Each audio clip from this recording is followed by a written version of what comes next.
For tonight's lecture, Larry has chosen the tantalizing title of What Obama's Elections Have Taught the Media and the Rest of Us. Ladies and gentlemen, Professor Larry Sabato.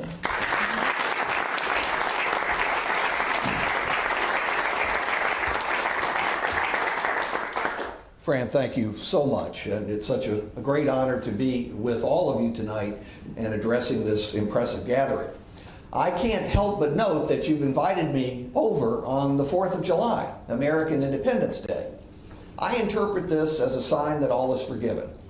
And my countrymen join me in saying we're very grateful, although it has been 237 years. I would expect as much. The special relationship that exists between the United Kingdom and the United States extends to our politics. And as different as our systems are, we still have much to learn from one another. This lecture is co-sponsored by the BBC and the Reuters Institute for the Study of Journalism. And I want to acknowledge and thank our BBC host, Fran Unsworth, and the director of the Reuters Institute, Dr. David Levy. May I also commend you for appropriately naming this lecture after one of the towering figures in the field of psephology, Sir David Butler. Since the 1940s, Sir David has enlightened and challenged the elections field with groundbreaking research, including, of course, the Nuffield Election Studies series.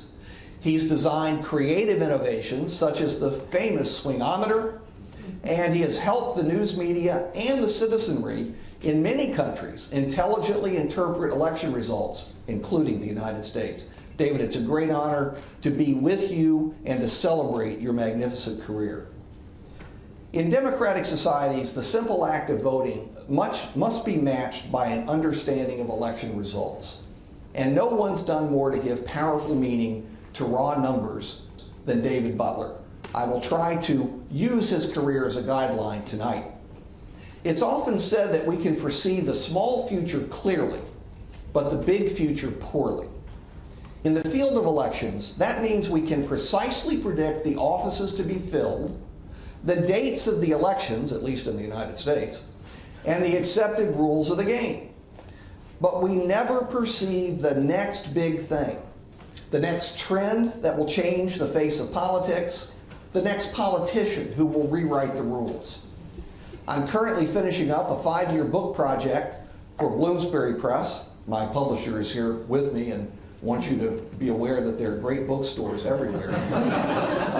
This is a 5-year book project entitled The Kennedy Half Century, and we're going to release it this fall as we approach the sad 50th anniversary of the assassination of President Kennedy on the 22nd of November. When Jack Kennedy began his run for president, few thought the United States was ready for a Roman Catholic president in a nation that was 75% Protestant. And fewer still believed the 43-year-old had the seasoning to be president. The wise men of the media at the time said a candidate might be able to get over one of these barriers, but not both of them. Yet Kennedy did, barely, with the help of Lyndon Johnson and Chicago Mayor Richard Daley, and perhaps a few civic-minded dead people still on the voting rolls in Texas and Illinois. Kennedy's win was astounding and unforeseen even as the election year began. So were many other recent presidential victories. Richard Nixon's improbable comeback from oblivion before returning to oblivion, the unknown Jimmy Carter's Watergate-era win, the triumph of a 69-year-old Hollywood B-movie actor. In 1980, I still recall the headline of the London Times on Election Day 1980. I'm sure David remembers. That headline talked about the too close to call contest that actually was a massive landslide for Ronald Reagan. However, perhaps never in modern American history has our predictive vision been less acute than for the rise of Barack Obama. He was a mere state legislator 4 years before his election as president. He'd failed at his only bid for the U.S. House of Representatives in 2000. And oh yes, he was African American. And all 43 presidents of the United States before him had been white. White men in a nation that had fought a civil war over slavery in the 1860s and another near civil war in the 1960s over race and rights. Still, Obama ran for the United States Senate from Illinois, 2004, and through a combination of skill but also pure luck, his strongest opponent was forced out because of a scandal. The Republicans substituted a far-right, uncompetitive nominee, and Obama skated into the Senate, enhanced by his surprise pick as the keynote speaker at the 2004 Democratic National Convention. You may remember this particular excerpt. Obama said, "There's no red America. There is no blue America. There is only the United States of America." He thundered this to a national primetime audience, many millions. He referred to the colors, of course, assigned to the Republican and Democratic parties by the news media. Talk about media power. In the United States, the parties didn't even get to choose their own colors. By the way, the Democratic presidential nominee who gave Obama his invaluable national TV debut was John Kerry. I don't think that hurt Senator Kerry when President Obama was looking for a new Secretary of State a few months ago. When Senator Obama began to run for president, just 2 years after his arrival in the Senate, the response was incredulous, inexperienced, presumptuous, shouted the critics, and black, added others in a whisper. I've admired the way Hillary Clinton has handled the ups and downs of a remarkable career, and I suspect you'll be hearing from her again in some major capacity. But she told me personally in February 2008 that if nominated, Obama's race would bring the Democratic ticket crashing down to defeat, and her concerns were widely shared among the party elite. Early on, most political analysts and media pundits believed Clinton could not be defeated in 2008 by anyone, least of all Barack Obama. She'd been the nominee presumptive for 2 years, with clear leads in national polls of Democrats. Now, it was a close contest, but by June, the impossible had happened. Barack Obama had won the Democratic nomination for president. But if you go back and review the media coverage at the time, not only did they think that Hillary Clinton would win the nomination, you'll find an enormous degree of pessimism about President Obama's chances for the nomination and the general election. The media polls were showing Obama and Republican nominee John McCain in a tight contest. Speculation in the press was rampant that there would be a hidden anti-black vote on Election Day. That is, some whites were saying they would cast a ballot for Obama in polls, but they couldn't bring themselves to do so in an actual polling place. This phenomenon had indeed occurred in a couple of elections for state governor in the United States involving African American candidates in the 1980s. Yet much had changed since the 1980s, and we learned it in 2008. To this day, news media accounts of Obama's victory over McCain claim that the economic collapse in late September, the collapse that initiated the Great Recession, was primarily responsible for boosting Obama into the White House, that he couldn't have won without it. In fact, the 2008 election was effectively over in the summer. The economy was already weak. President Bush was so deeply unpopular that his ratings rivaled Harry Truman's in 1952, in the 20s or low 30s at best. Using our election model that incorporates, among other variables, the incumbent president's poll standing, my predictions website, called The Crystal Ball, as Fran mentioned, was able to project in July 2008, months before the election, that Barack Obama would receive about 53% of the popular vote. He garnered 52.9% in November. Later in the fall, we projected that Barack Obama would receive 364 electoral votes in the Electoral College. He received 365, just one more than our estimate. Obama's popular vote percentage was the best showing for any Democrat since the American Civil War, with the exceptions of the landslides for Franklin Roosevelt and Lyndon Johnson. I'm going to return to 2008 in a moment, but I want to skip forward to the election we witnessed just last year, 2012, in the United States. The economy wasn't as bad as it has been, and it had been before then. The unemployment rate was still hovering close to 8%, though. And no president since FDR had been reelected with an unemployment rate that high. Americans were pessimistic about the nation's future, with a large majority believing that the country was seriously off on the wrong track. The theme clearly apparent in much of the media throughout 2012, and you could go back and read it for yourselves, was either that Obama might be doomed or that at best, in the end, the election would be a squeaker, would be extremely close.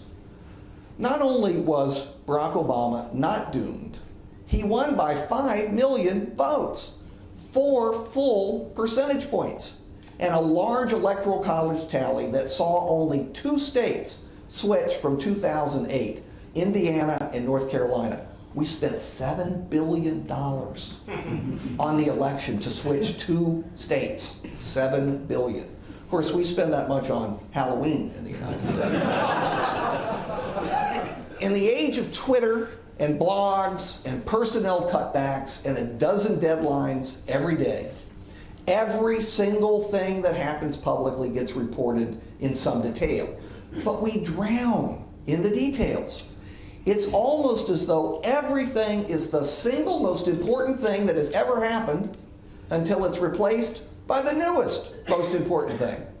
What's lost in media coverage is fundamentals, boring constants that David Butler stressed throughout his entire career that tell us far more than the latest gaffe committed by a candidate ever could. Let me cite just a few examples. In U.S. history, this is a great constant. Since popular elections began in 1824, presidents who sought another term have been about twice as likely to win that term as to lose it. Automatic advantage, President Obama. Since 1900, 5 incumbent presidents have been denied a second term. William Howard Taft, I'm sure he's well known, Herbert Hoover, Gerald Ford, Jimmy Carter, and Bush Sr. In each case, the incumbent faced a serious challenge for renomination within his own party. You could also add Truman in 1952 and Lyndon Johnson in 1968, both of whom decided not to run again, in large part because of major primary opponents within the Democratic Party. Every re-elected president was unopposed for renomination or had very minor opposition. Another advantage for President Obama, fundamental advantage for President Obama. Research in my field has confirmed what analysts have always suspected. There is increased difficulty for a party to hold the White House with the addition of every 4-year term that it's in the White House. Grievances, scandals, missteps are cumulative. They add up, they make it more difficult to win again. The obverse of this axiom is also true. It's much easier to hold the White House when your party has been in control for just a short period of time. From the start of the 20th century until today, parties have almost always retained control of the White House for a second consecutive 4-year term. The sole exception, of course, was Jimmy Carter for the Democrats in 1980. Carter was the unluckiest president since Herbert Hoover. A horrible economy in the second half of his term, the humiliating Iranian hostage crisis, the Ted Kennedy challenge for renomination. But except for Jimmy, the incumbent presidents get re-elected if the party is new in the White House.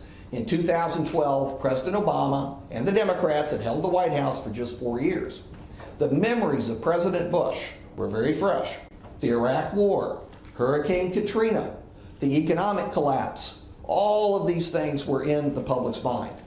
Like his predecessors, Obama could point to Bush, the incumbent president, whose poll ratings were in the cellar, and argue, I haven't had enough time for my policies to work. And besides, why would we ever want to go back to George W. Bush?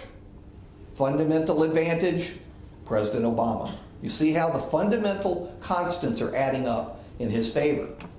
While the press focused almost obsessively on the unemployment rate, political scientists have long known that another economic measure, the change in GDP, gross domestic product, is a much better indicator of how the public will react politically. People don't know the precise numbers, of course, but they sense whether the economy is improving or not. In the first 3 quarters of 2012, the United States GDP increased by 3.2%. historically just enough for an incumbent president to win. Another fundamental advantage for President Obama. Notice that I have yet to mention the challenger's name. That's because traditionally, voters exercise retrospective judgment in choosing a president. If the incumbent passes basic tests on the economy, on foreign policy, for example, no unpopular wars, on scandal, there are no scandals directly connected to a president, then a president's almost assured of re-election. Only when an incumbent fails on at least one of these measures is the challenger seriously considered for the White House. Now, an unacceptable challenger, say far-right Barry Goldwater back in 1964, or far-left George McGovern in 1972, sends people scurrying back to the incumbent, whatever their problems or doubts. Well, Mitt Romney was no Barry Goldwater. Romney was far more moderate than even he could admit. He had to pretend to be very conservative in order to get nominated by today's very conservative Republican primary electorate. Romney could perform splendidly in a presidential debate, as he did in early October when he defeated President Obama by a mile in the first presidential debate, but there was no lasting effect. Romney's many gaffes wiped out whatever gains he might have made in that debate, writing off 47% of the U.S. public as supposedly too dependent on government largesse to consider voting for a self-reliant Republican, or earlier, offending a very close ally of the United States with some bizarre comments about the Olympics. I don't know if anyone here remembers anything like that. The details escape me. But gaffes had little or nothing to do with the election results. The evidence is strong that a top-tier Republican nominee, such as former Florida Governor Jeb Bush or New Jersey Governor Chris Christie, who may run in 2016, they would have fared little better than Romney, which surprises people. Arguably, all of Romney's actual opponents for the Republican nomination, the ones who actually ran in the primaries, like former Speaker Newt Gingrich, would have lost by wider margins than Romney did. Why is this so? Well, the fundamentals I just outlined are part of it.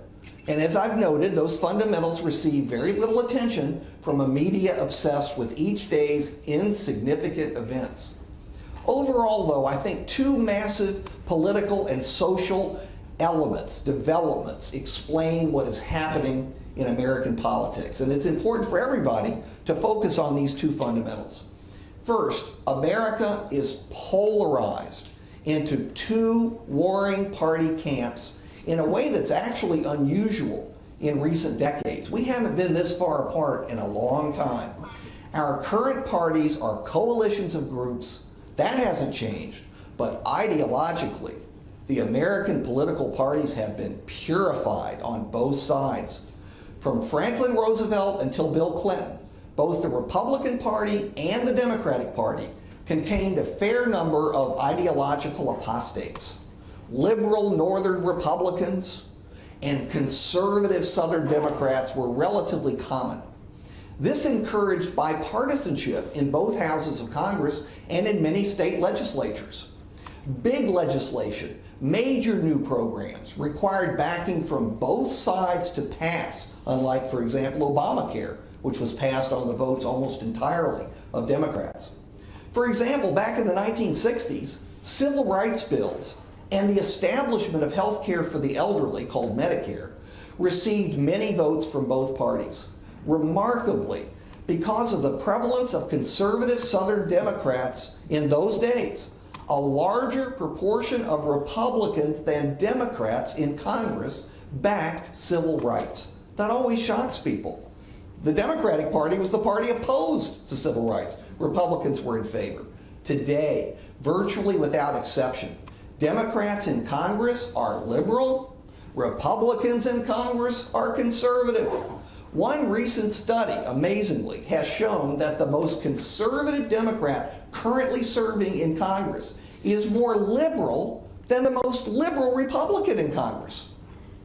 It's, again, two different worlds. Bipartisanship may not be dead, but it's on life support.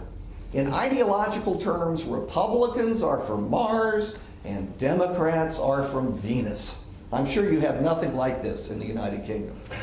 Voters have realigned as well. They sorted themselves out by ideology into the Liberal Party and the Conservative Party. They agree on very little, at least with respect to controversial social and economic policies. Crossover voting, where people will vote for the other party, has been reduced too. And Americans have even sorted themselves out ideologically. This is incredible. Sorted themselves out ideologically in their choice of home, community, and state. Political birds of a feather are now flocking together in terms of where they live. If they have economic mobility, Americans live where they're most comfortable and where they share the values of their neighbors. For instance, most U.S. states have become more deeply Republican red or more deeply Democratic blue. A pair of presidential contests illustrate my point.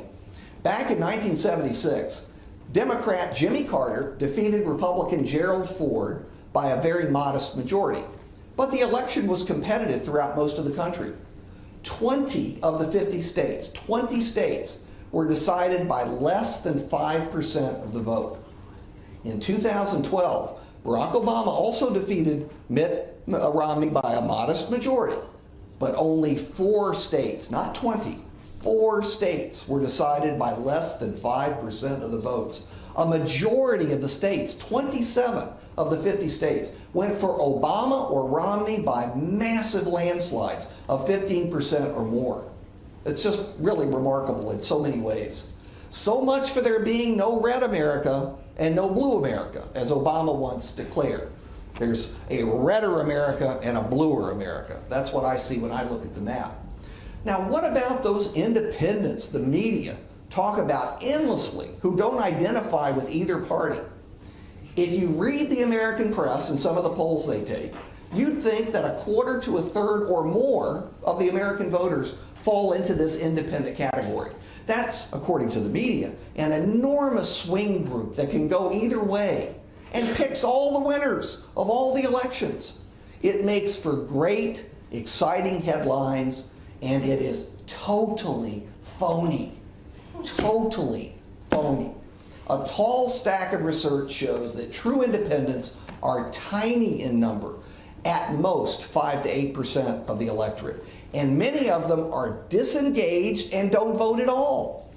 The hidden partisans, people who say they're independent because it has social cachet or helps them avoid family or workplace arguments, actually have a very clear partisanship once their voting choices are examined, and they vote for one party at least as often as the fully declared partisans.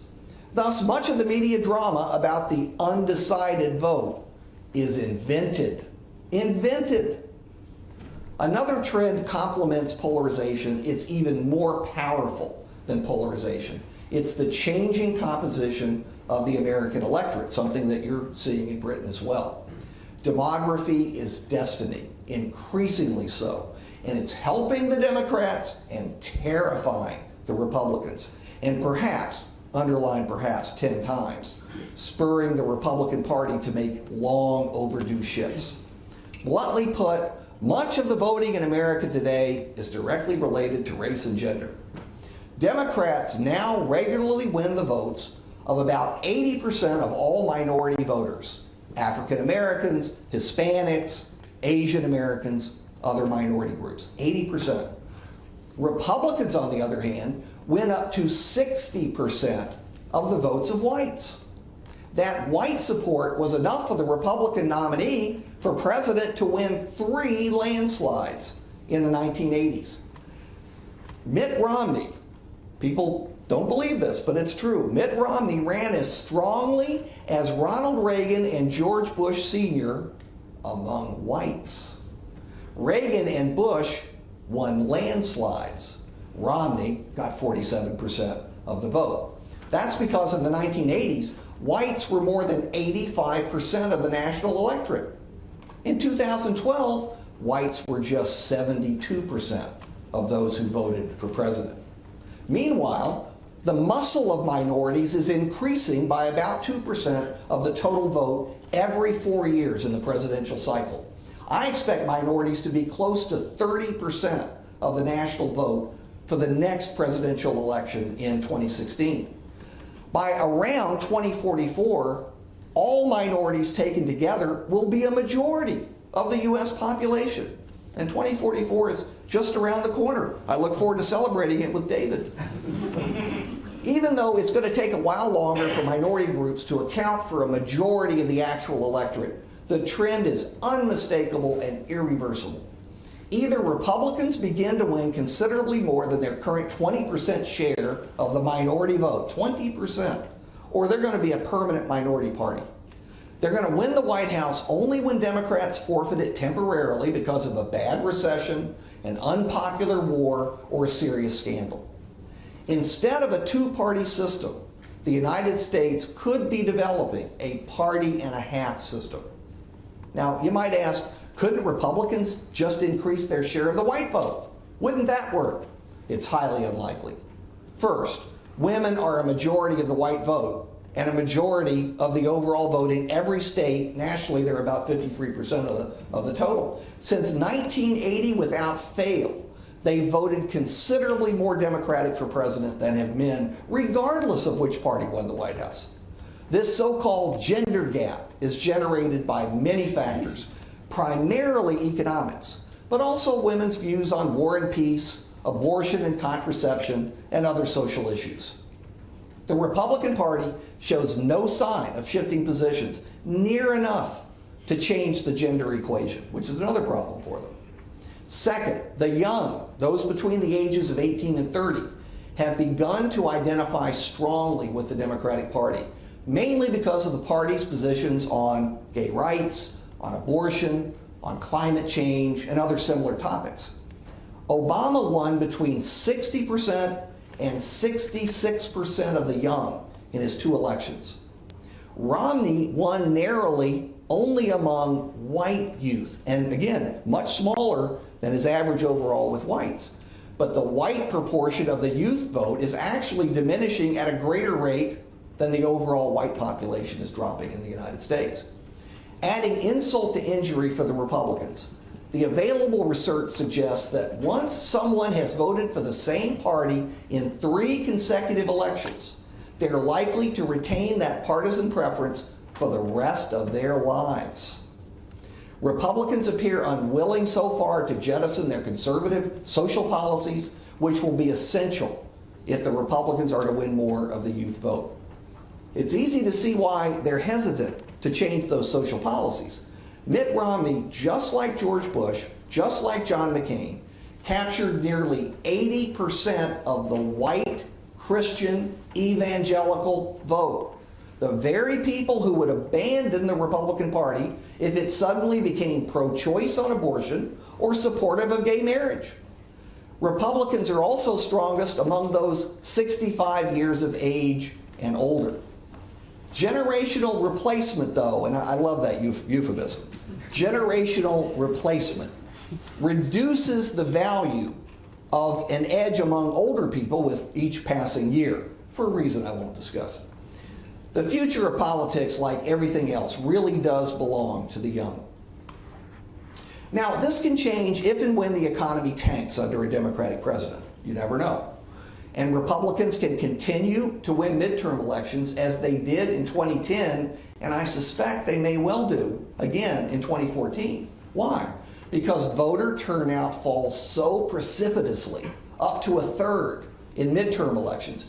And therefore, the voters who turn out in midterm elections are older, they are white. In other words, the Republican Party's bastion.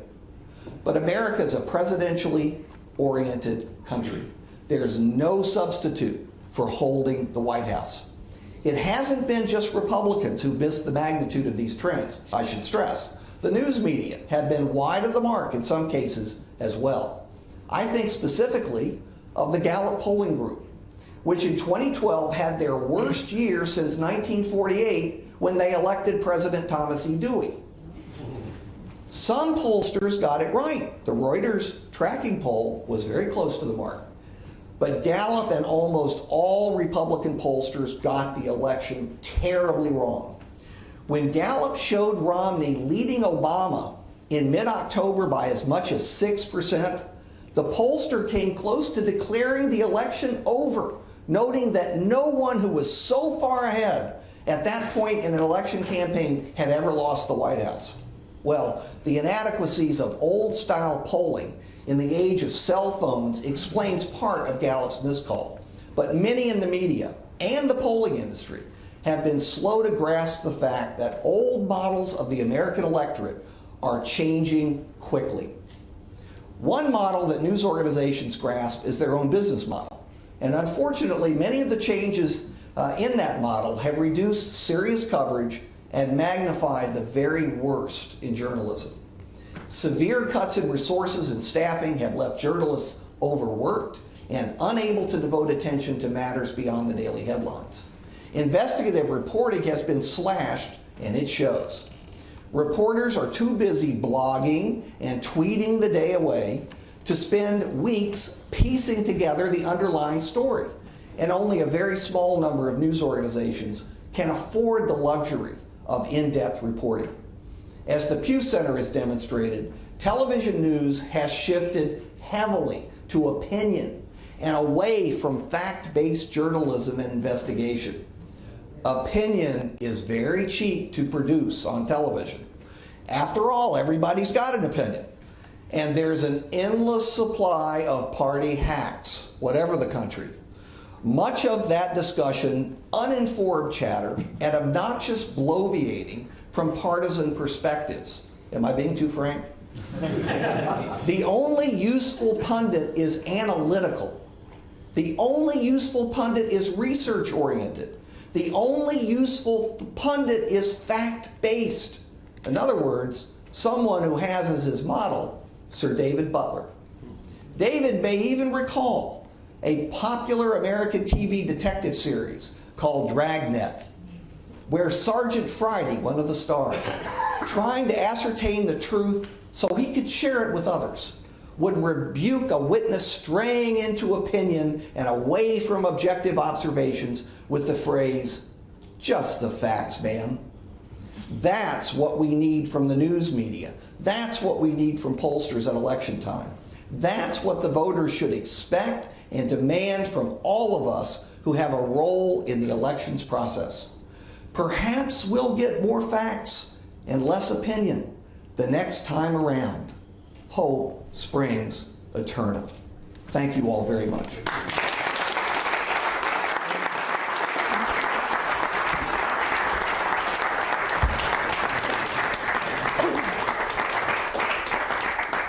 Well, thank you, Professor Sabato, for that fascinating overview of some of the big trends in US politics. I was struck by your warning about how we in the media might do a little better at understanding the long view. And of course, there's the issue of the balance between fact and opinion, and you won't be surprised to hear that that debate is far from being unique to the United States, of course. Now, we do have some time for questions, and we have a very distinguished audience here. So I would be very interested to see what you think about the trends in US electorate and the treatment of elections by the media, or indeed any of the other issues that have been raised by Professor Sabato. If you would wait for the microphone to come to you, because we are recording this, and also state who you are. And I saw Nick Robinson's hand up first, so if we could get the microphone to Nick. Professor Sabato, Nick Robinson, political editor at the BBC. Just the facts, ma'am, you said just the facts, which raises the question of the structure of television news in the US, the change away from balance towards Fox News on the right and MSNBC on the left. Two questions, really. One, given that shift, do you ever see it changing, or do you think the US electorate are getting what they want, which is a reflection of their own opinions from TV news? And what would be your advice to legislators in the UK who might contemplate saying that in the age of the internet, it's time to let 1,000 opinions flowers bloom? Well, let me start off by saying that BBC, we didn't arrange this in advance. BBC is very lucky to have Nick Robinson. He's a terrific reporter and analyst, and I wish we had more of people like you on certain networks in the United States. I won't mention them, of course. But Nick, I would say this. Unfortunately, what has happened with American television, or the news coverage of politics, is really a result of the polarization. It did not cause the polarization. It is benefiting from the polarization in the electorate. Now, is it making it worse? Absolutely, absolutely. Because it is now possible to go weeks or months without encountering any view that contradicts yours. You can watch a network that repeats your views endlessly all day long because you're probably living in a community and working in an occupation that reinforces your partisan and social values. You likely do not encounter people of different views at the workplace or at neighborhood gatherings. And this leads to a trend that we've seen for years once Election Day passes. And the trend is, how could this happen? Everyone I know voted for the other person. And we all get thousands of emails. And the answer, of course, is massive election fraud. That's it. It had to be massive election fraud. And I'm really quite serious. There are still people contesting the November 2012 elections based on non-existent election fraud on Election Day. I am really a pessimist, Nick. I hate to admit that, but I'm a pessimist about the future of news coverage, mainly for the reason I pointed out in the talk. It is so cheap to produce opinion. It's so easy to make a profit with opinion coverage because it doesn't involve much research. I mean, you just print off news articles. You look at the party websites, you get what you need from there, and that's how you brief your partisans on the show. And they already know their lines. It's very easy if you do what they do. So I think all the advantages are with opinion coverage rather than news coverage. Also, people don't seem willing to pay for really good investigative reporting, really thorough news coverage. There are some newspapers, major newspapers in the United States, who finally are converting to charging for their websites. Why they ever let that get away from them, I don't know. Clearly, someone's intellectual product is worth paying for. It certainly isn't a book. I think my publisher will agree on that. Certainly Bloomsbury Press will agree with that. You have to pay for the intellectual capital. Remarkably, for years now, major news organizations have been giving away everything they've done for free, hoping that advertising would make up the difference, and of course it hasn't.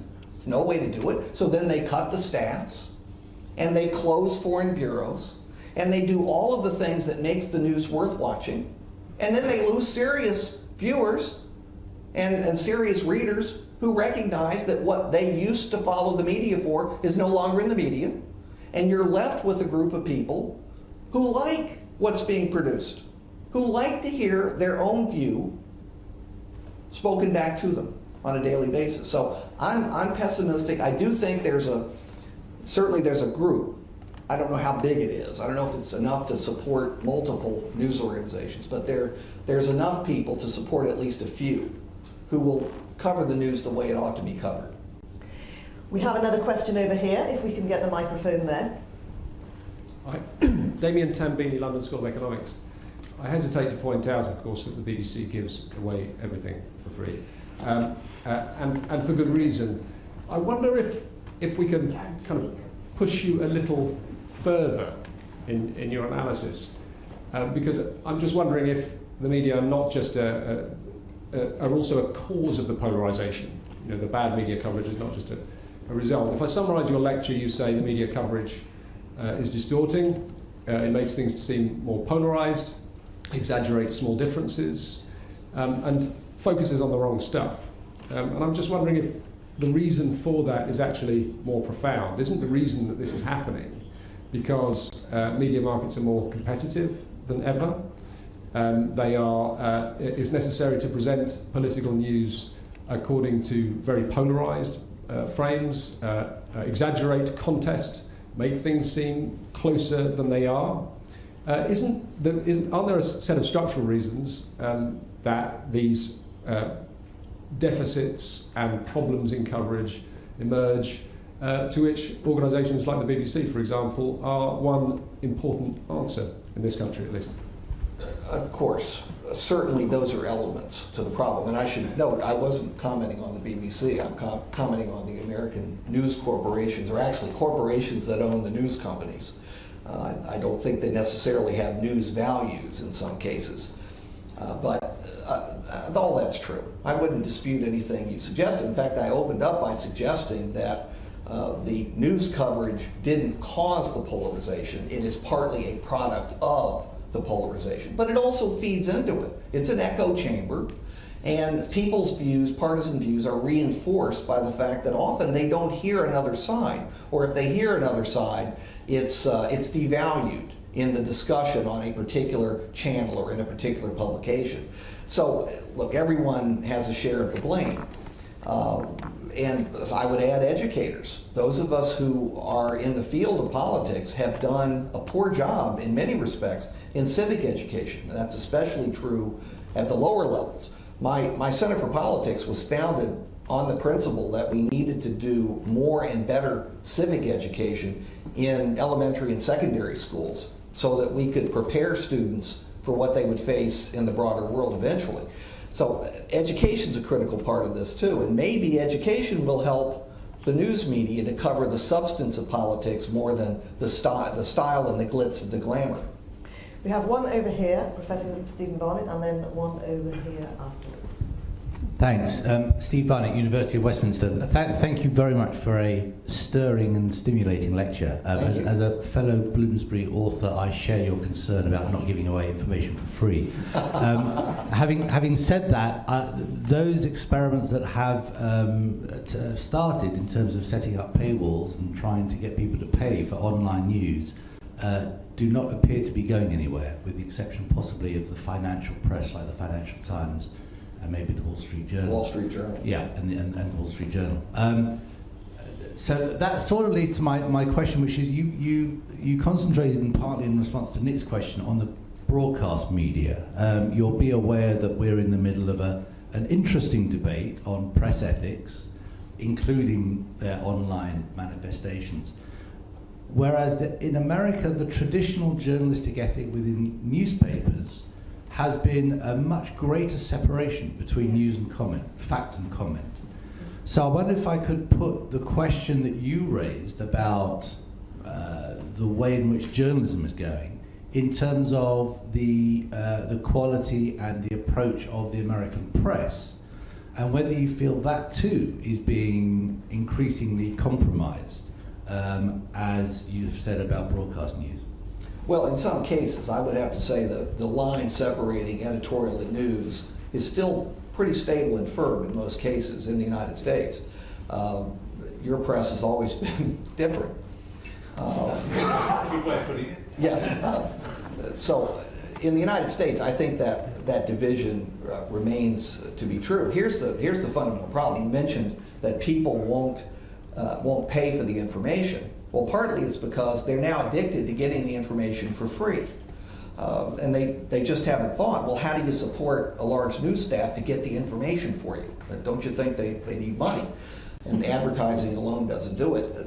Recently, the Washington Post decided to switch to a partial paywall. And if you look at the comment boards at the Post site, you would have thought, it was the government doubling or tripling taxes. I'll never read you again. How dare you do this? I'm on a fixed income. What were you doing before the internet? You were subscribing to a publication, and now you've gotten used to getting it all for free. But you have to pay. We always have to pay for quality. By the way, as an aside, it worries me about universities as well. There's a great movement in the United States, which may have originated here or may reach you, to have free online education. They're called MOOCs, massive online courses, in which essentially those of us who are professors give away our intellectual capital for free.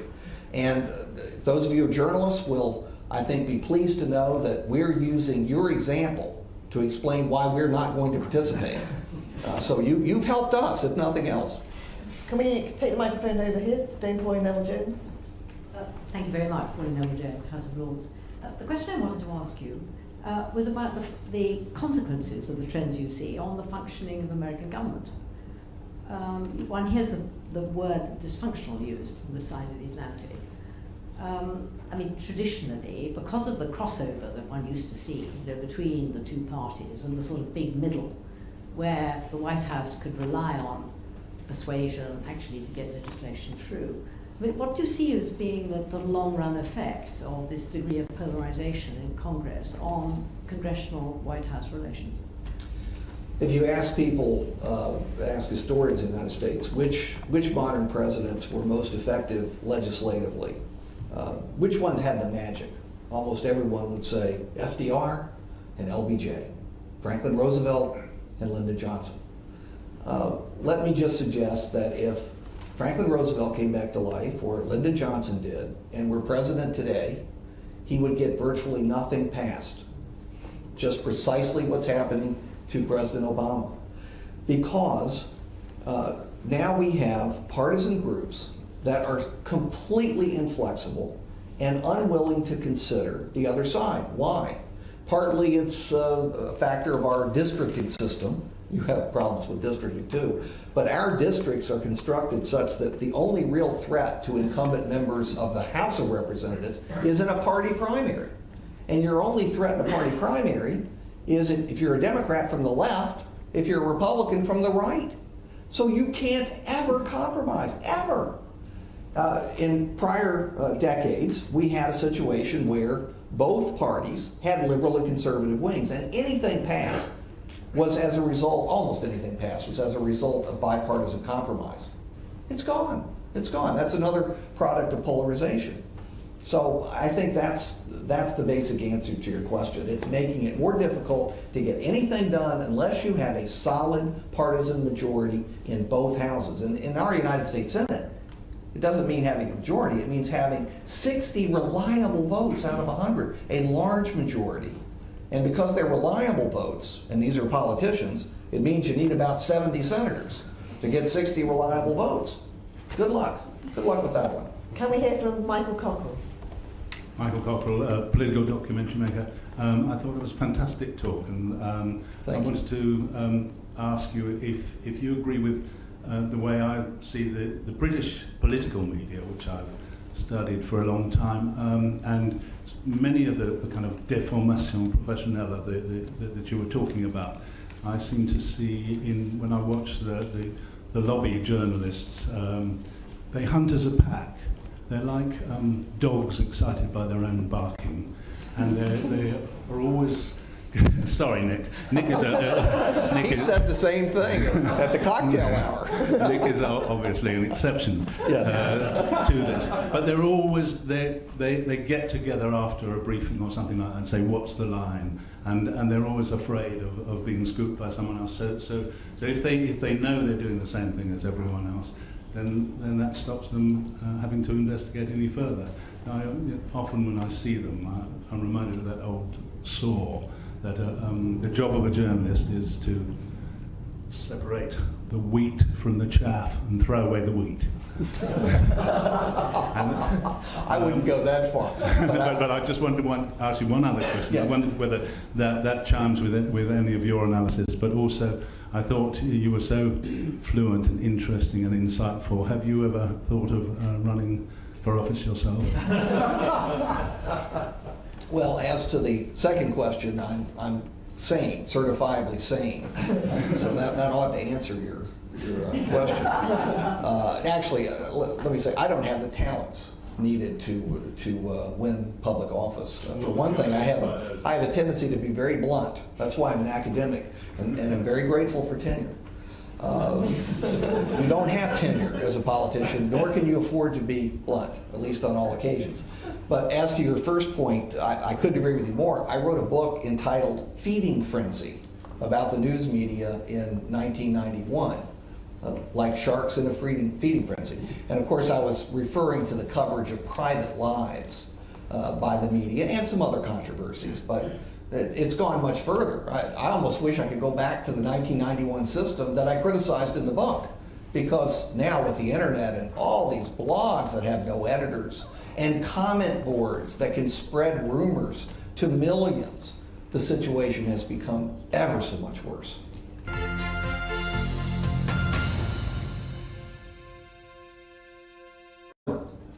When Jack Kennedy began his run for president, few thought the United States was ready for a Roman Catholic president in a nation that was 75% Protestant.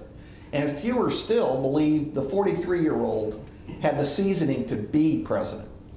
The wise men of the media at the time said a candidate might be able to get over one of these barriers, but not both of them. Yet Kennedy did, barely, with the help of Lyndon Johnson and Chicago Mayor Richard Daley, and perhaps a few civic-minded dead people still on the voting rolls in Texas and Illinois. Kennedy's win was astounding and unforeseen even as the election year began. So were many other recent presidential victories. Richard Nixon's improbable comeback from oblivion before returning to oblivion, the unknown Jimmy Carter's Watergate-era win, the triumph of a 69-year-old Hollywood B-movie actor. In 1980, I still recall the headline of the London Times on Election Day 1980. I'm sure David remembers. That headline talked about the too close to call contest that actually was a massive landslide for Ronald Reagan. However, perhaps never in modern American history has our predictive vision been less acute than for the rise of Barack Obama. He was a mere state legislator 4 years before his election as president. He'd failed at his only bid for the U.S. House of Representatives in 2000. And oh yes, he was African and challenged the elections field with groundbreaking research, including, of course, the Nuffield Election Studies series. He's designed creative innovations such as the famous swingometer, and he has helped the news media and the citizenry in many countries intelligently interpret election results, including the United States. David, it's a great honor to be with you and to celebrate your magnificent career. In democratic societies, the simple act of voting must be matched by an understanding of election results. And no one's done more to give powerful meaning to raw numbers than David Butler. I will try to use his career as a guideline tonight. It's often said that we can foresee the small future clearly, but the big future poorly. In the field of elections, that means we can precisely predict the offices to be filled, the dates of the elections, at least in the United States, and the accepted rules of the game. But we never perceive the next big thing, the next trend that will change the face of politics, the next politician who will rewrite the rules. I'm currently finishing up a 5-year book project for Bloomsbury Press. My publisher is here with me and wants you to be aware that there are great bookstores everywhere. This is a 5-year book project entitled The Kennedy Half Century, and we're going to release it this fall as we approach the sad 50th anniversary of the assassination of President Kennedy on the 22nd of November.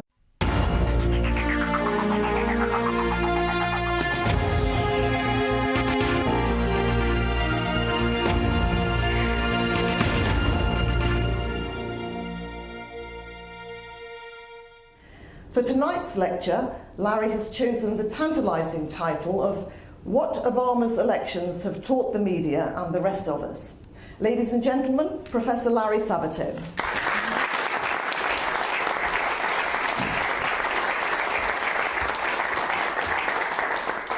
Fran, thank you so much. And it's such a great honor to be with all of you tonight and addressing this impressive gathering. I can't help but note that you've invited me over on the 4th of July, American Independence Day. I interpret this as a sign that all is forgiven. And my countrymen join me in saying we're very grateful, although it has been 237 years. I would expect as much. The special relationship that exists between the United Kingdom and the United States extends to our politics. And as different as our systems are, we still have much to learn from one another. This lecture is co-sponsored by the BBC and the Reuters Institute for the Study of Journalism. And I want to acknowledge and thank our BBC host, Fran Unsworth, and the director of the Reuters Institute, Dr. David Levy. May I also commend you for appropriately naming this lecture after one of the towering figures in the field of psephology, Sir David Butler. Since the 1940s, Sir David has enlightened America, and all 43 presidents of the United States before him had been white men in a nation that had fought a civil war over slavery in the 1860s and another near civil war in the 1960s over race and rights. Still, Obama ran for the United States Senate from Illinois, 2004, and through a combination of skill but also pure luck, his strongest opponent was forced out because of a scandal. The Republicans substituted a far-right, uncompetitive nominee, and Obama skated into the Senate, enhanced by his surprise pick as the keynote speaker at the 2004 Democratic National Convention. You may remember this particular excerpt. Obama said, "There's no red America. There is no blue America. There is only the United States of America." He thundered this to a national primetime audience, many millions. He referred to the colors, of course, assigned to the Republican and Democratic parties by the news media. Talk about media power. In the United States, the parties didn't even get to choose their own colors. By the way, the Democratic presidential nominee who gave Obama his invaluable national TV debut was John Kerry. I don't think that hurt Senator Kerry when President Obama was looking for a new Secretary of State a few months ago. When Senator Obama began to run for president, just 2 years after his arrival in the Senate, the response was incredulous, inexperienced, presumptuous, shouted the critics, and black, added others in a whisper. I've admired the way Hillary Clinton has handled the ups and downs of a remarkable career, and I suspect you'll be hearing from her again in some major capacity. But she told me personally in February 2008 that if nominated, Obama's race would bring the Democratic ticket crashing down to defeat, and her concerns were widely shared among the party elite. Early on, most political analysts and media pundits believed Clinton could not be defeated in 2008 by anyone, least of all Barack Obama. She'd been the nominee presumptive for 2 years, with clear leads in national polls of Democrats. Now it was a close contest, but by June, the impossible had happened. Barack Obama had won the Democratic nomination for president. But if you go back and review the media coverage at the time, not only did they think that Hillary Clinton would win the nomination, you'll find an enormous degree of pessimism about President Obama's chances for the nomination and the general election. The media polls were showing Obama and Republican nominee John McCain in a tight contest. Speculation in the press was rampant that there would be a hidden anti-black vote on Election Day. That is, some whites were saying they would cast a ballot for Obama in polls, but they couldn't bring themselves to do so in an actual polling place. This phenomenon had indeed occurred in a couple of elections